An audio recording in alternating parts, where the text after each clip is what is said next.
At sa nakaraan nating kwento, nakumpirma nila Arthur Highlander ang pagkawasak ng imperyo, at ang pagkamatay ni Emperador Silver Jackson. Kinabukasan sa teritoryo ni Arthur sa Highland Square, kung saan abala ang mga tao sa kani-kanilang buhay. May mga yapak na mabilis na tumatakbo upang ihatid at ipakalat ang bagong balita sa lugar at sa iba't ibang dako. Idinikit ng mga ito ang poster ng balita para ihayag ang isang bagong imperyo ang bumangon at naitatag, dito nalaman ng mga mamamayan ang tungkol sa bagong imperyo. Nang makita ito nagtatanong ang mga tao, at may isang lalaki ang nagtatanong sa mga kasamahan niya kung ang bagong pangalan ng imperyo ay Inya. At pagtataka pa niyang sinabi kung binago na ba ang pangalan ng lugar nila sa pangalan na yon. Isa namang lalaki ang nagsabi na kamamatay lang ni Emperor Silver Jackson at nawasak ang palasyo sa loob lang ng magdamag. Sinabi naman ng isang lalaki na pinaghihinalaang si Duke Arthur daw ang sumira sa huling imperyo, at napagpasyahang dito na sa rehiyon gawin ang kabisera ng bagong imperyo. Sumagot naman ang lalaking nasa gitna na may suot na vest, at sinabing ngayon niya lang ito narinig, wala din siyang alam sa mga nangyayari dahil abala siya sa negosyo. Sumang-ayon naman ang kasama niya, hindi na mahalaga sa kanila kung may bago man na pumalit na emperador o bagong imperyo. Habang sila ay paalis, sinabi nilang sila ay abala para lang makasurvive at kumita para mabuhay. Lumipat ang eksena sa bagong imperial na palasyo, na ngayon ay nasa kalupaan ng Highlander. Sa loob ng palasyo, nagtipon muli ang mga maharlika habang nakadikit ang kamay sa kanilang dibdib at nakayuko, nagbibigay galang sa panibagong pinuno. Umupo si Arthur sa trono suot ang korona, tanda na siya na ngayon ang bagong hinirang bilang emperador. Pinaalala ni Arthur sa lahat na ang dating imperial na palasyo ay nasira. Nagulat naman si Kington sa narinig ngunit nanatili pa rin siya sa kanyang posisyon. Galit na sambit ni Arthur na bukod pa roon ay kasama din ang lahat ng mga salamangkero ng tore ay nawawala. Mas tumindi ang galit niya sa mga salamangkero ng Magic Tower, matapos sinira ang kanilang pangako at lumabag sa usapan nilang manatiling neutral at naglakas loob pang tumakas. Alam niyang ang mga salamangkero na nasa tore ay masugid na tagasunod ng yumaong si dakilang Henry Morris.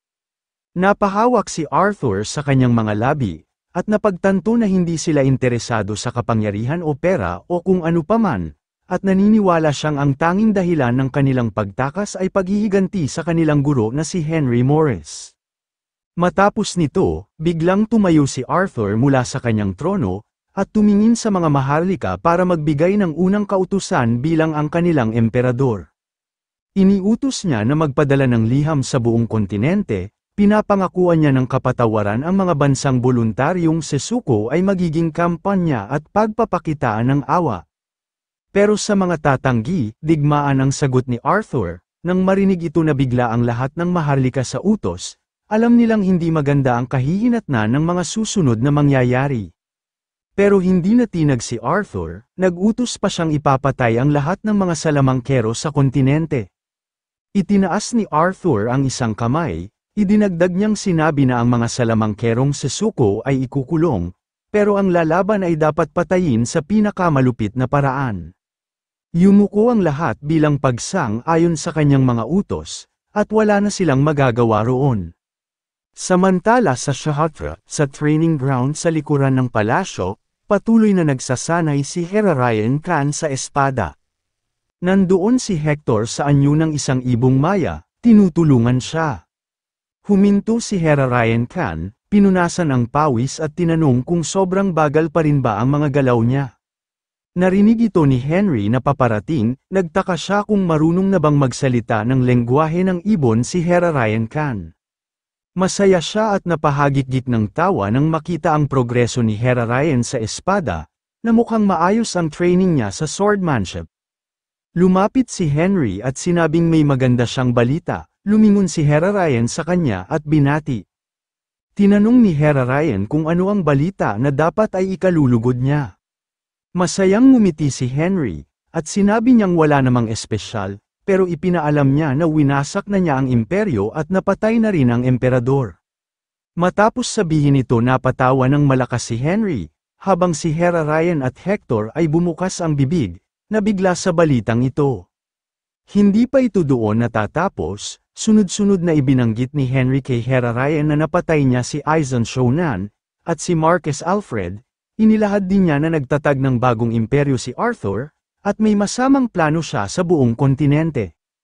Idinagdag pa niya na malapit nang dumating ang isang mensahero sa Shahatra, tulad ng ginawa niya sa iba pang mga kaalyadong kaharian, magdedeklara si Arthur ng digmaan kung tatanggi ang Shahatra na maging kanyang nasasakupang kaharian.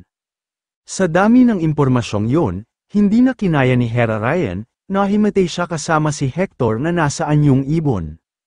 Mukhang natuwa si Henry kay Hera Ryan nang magkamalay na muli ito. Bumangon si Hera Ryan at hawak ang kanyang ulo, litong-lito, saka tinanong si Henry kung ano ang dapat niyang gawin.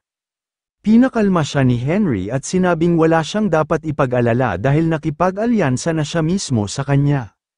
Hindi naiwasang mag-alinlangan ni Hera Ryan Khan kung kaya ba nilang dalawa ang isang ganap na opens iba mula sa hukbo ng imperyo. Ngunit kamandat si Henry at itinama ito. Sinabi niyang hindi lang silang dalawa ang makikipagdigma sa imperyo.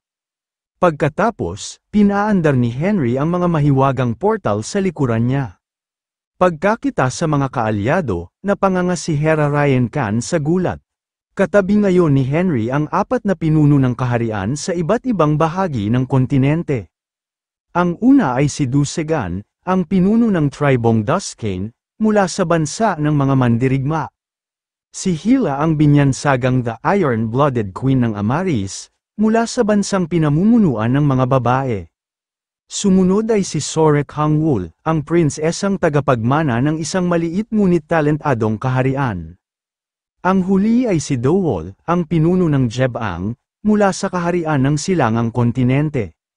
Ipinahayag ni Henry na dahil alam niya na ang mga mangyayari, pinuntahan niya na ang mga pinuno ng mga kaalyadong kaharian at napaniwala niyang sumanib sa laban.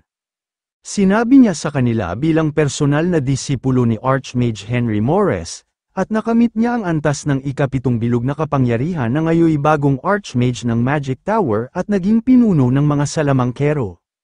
Dahil din sa pagbabanta ng ipinagbabawal na Chimera na ginawa ni Arthur at paghahanda para sa digmaan, hindi mahirap para sa kanya na kumbinsihin sila na lumaban. Dahil sa dami ng kamanghamanghang impormasyong ibinahagi ni Henry, hindi agad makapaniwala si Hera Ryan, habang pinoproseso pa ito ng kanyang utak. Ngunit agad tinapos ni Henry ang usapan at iniunat ang kanyang mga kamay.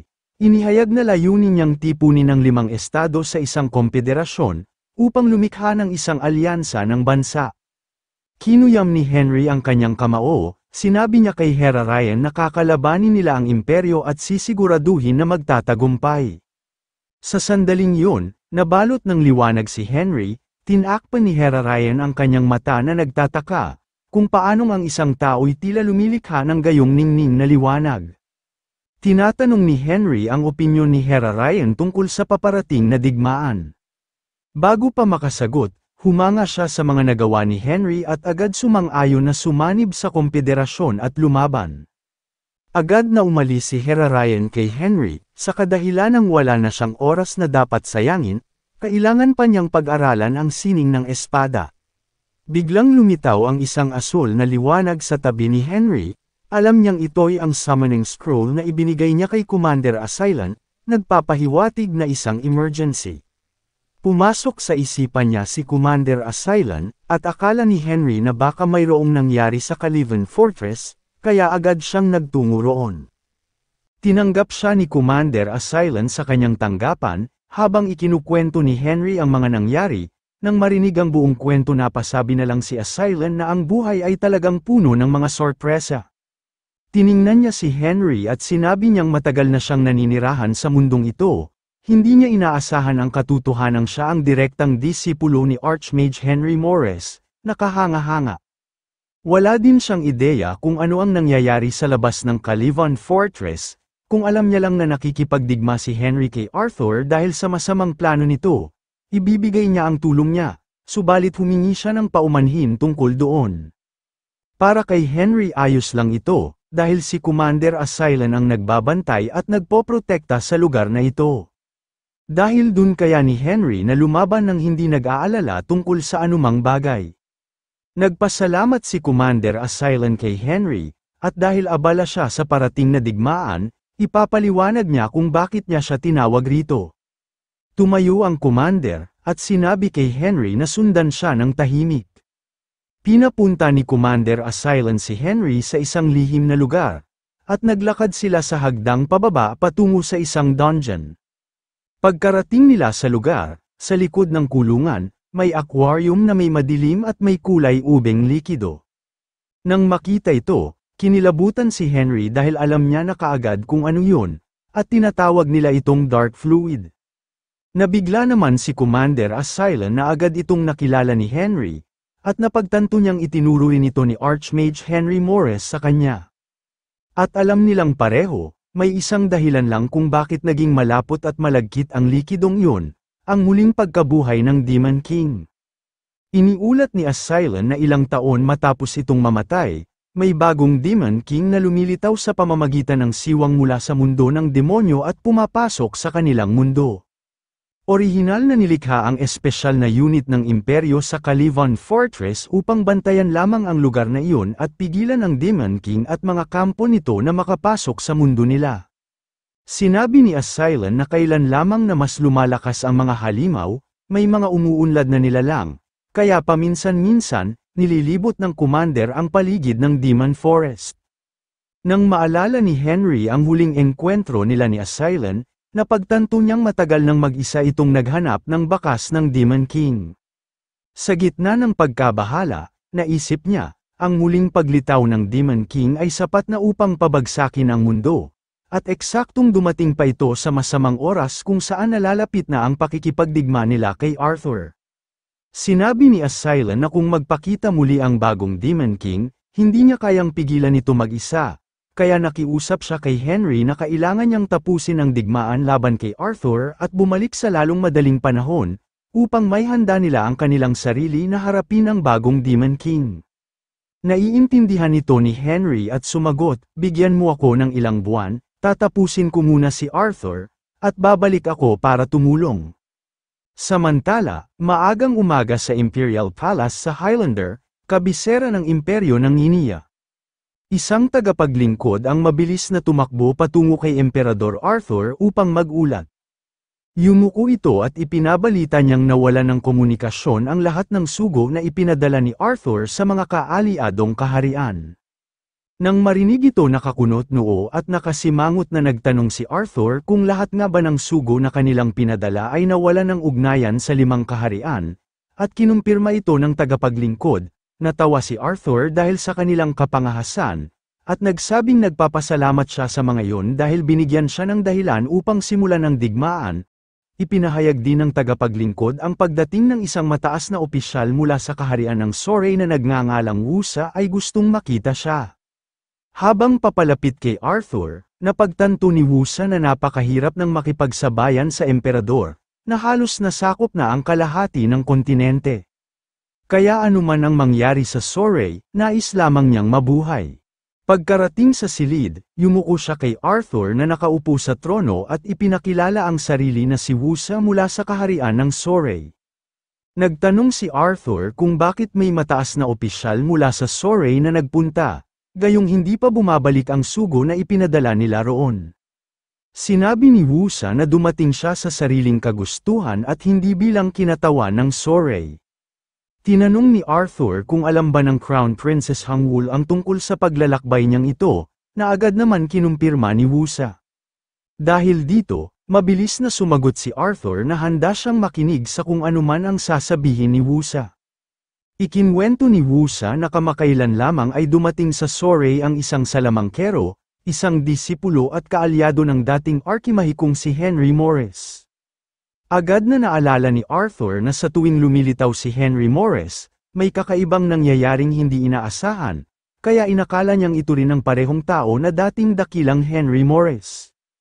Ipinagpatuloy ni Wusa ang kwento, tinipon daw ni Henry ang lahat ng salamangkero sa Magic Tower at bumuo ng isang kapatiran kasama ang 5 kaaliadong kaharian at nagtatag ng bagong alyansa. Nang marinig ito, natawa ng malakas si Arthur, na siyang ikinahiya ni Wusa. Bigla siyang napatigil sa pagtawa at agad na iniutos na ipapatay si Wusa. Hindi ito inaasahan ni Wusa dahil dumating siya sa imperyo upang humingi ng suporta, natakot siya at nagtanong kung bakit siya tinatrato ng ganoon. Itinaas niya ang isang kamay, at sinabi ni Arthur na dahil nawawala ang lahat ng sugo na kanyang ipinadala, hindi magiging makatarungan kung si Wusa lang ang mabubuhay at makakabalik. Habang hinuhuli siya ng mga sundalo, sinubukan ni Wusa na ipaliwanag na dumating siya upang maging tagapag-ulat at impormante para kay Arthur. Ngunit ayon kay Arthur, nawala itong silbi dahil may kakayahan na mambasa ng isipan si Hera Ryan, lalo na ang lahat ng impormasyong nasa isip ni Wusa, kaya wala nang saysay na buhayin pa siya. Kaya itinaas na ni Emperador Arthur ang kanyang kamay upang simulan ng alisin si Wusa sa silid at ipapatay. Habang kinakaladkad sumigaw si Wusa nang may malaking pagsisi sa maling desisyon sa pag-aakalang maliligtas siya kapag pumanig ito kay Arthur. Matapos dalhin si Wusa palabas, nag-isip si Arthur, at inakala niyang paghihiganti lamang ito ni Henry Morris, ngunit mas may malalim pa pala rito, kaya ang mga bagay ay nagiging kawili-wili para kay Arthur. Samantala, sa Snow Tower sa Salguera, nagtitipon ang lahat ng kakampi mula sa 5 kalyadong bansa. Nagtanong si Hang Wul sa kanyang lingkod tungkol kay Wusa na matagal nang hindi nakikita. Sabi ng nakatatanda, may mga bulong-bulungan ngunit wala pa siyang tiyak at sinusubukan pa niyang alamin. Ipinaliwanag naman ni Henry ang kasalukuyang sitwasyon. Narinig niya na kayang immobilize ni Arthur ang buong lehiyon ng imperyo. Ang ibig sabihin nito ay may napakaraming sundalo ang kanilang kalaban. Nang marinig ito, may bahagyang pag-aalala ang ekspresyon ng lahat ng mga pinuno. Sinabi ni Henry, ito ay kanilang kalamangan upang labanan sila, subalit sa kabila ng dami ng kaaway, may paraan pa rin sila para manalo. Gamit ang mahika ng ilusyon, ipinakita ni Henry sa lahat ang tanawin. Nagulat ang 5 pinuno ng estado sa kanyang kakayahan, at mas lalo na si Hera Ryan Khan. Gamit ang illusion magic, ipinakita ni Henry na ang Shahatra ay nasa makipot at malalim na bangin, kaya kahit sa dami ng mga sundalo, hindi ito uubra sa kanilang pabor. Samantala, sa kabisera ng Jebang na nasa gitna ng malawak na kapatagan ng Henern Plain. Dapat dumaan ang Imperial Army sa Henern upang maabot ang iba pang kalyadong estado.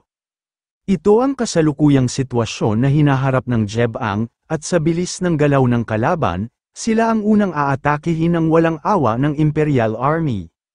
Sigurado si Henry na magaganap ang malaking sagupaan upang wasakin ang hukbo at pahinain ang kanilang kapasidad sa militar. Sa pag-aalala, tinanong ni Elder Dowell ang pinuno ng Jebang kung tama bang ang Jebang ang sasailalim sa pagkubkob, at itanong kung ano ang dapat nilang gawin. Ayon kay Henry, may isa lamang paraan para makalabas sa sitwasyon, ang pumasok sa digmaan. Naniniwala siyang wala ng ibang opsyon sa ngayon. Nagulat ang mga kaalyado sa plano ng marinig ito. Ngunit nakita rin nila ang bigat ng sitwasyon kaya wala talaga silang opsyon. Pinalakpak ni Henry ang kamay para linisin ang ilusyon ng tanawin. Pagkatapos, inilapag niya ang 2 kamay sa mesa at sinabi na ngayon ay ipapaliwanag niya ng detalyado ang kanyang plano sa kanilang lahat. Sinabi ni Henry ang kanyang plano, hindi kailangan ng maraming sundalo para manalo. Habang nilalabanan ng Jebang ang Imperial Army bilang panlinlang, lihim siyang papasok sa kabisera ng Highlander, pupugutan niya ng ulo si Arthur at dadalhin ito pabalik. Agad na naunawaan ni Hera Ryan ito at kung gumana ang plano ni Henry kahit gaano kalakas ang kalaban, kayang magbago ang sitwasyon kahit na ang hukbo ng Imperial ay nasa kalamangan.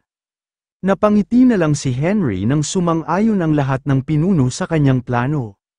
Gayunpaman, nagtaas ng kamay si Hera Ryan at nagtanong kung totoo bang hindi maaapektuhan ang iba pang estado, katulad na lang ng malalapit na malalayang syudad ng Vivaldi Town, Ancolman, at Mushu.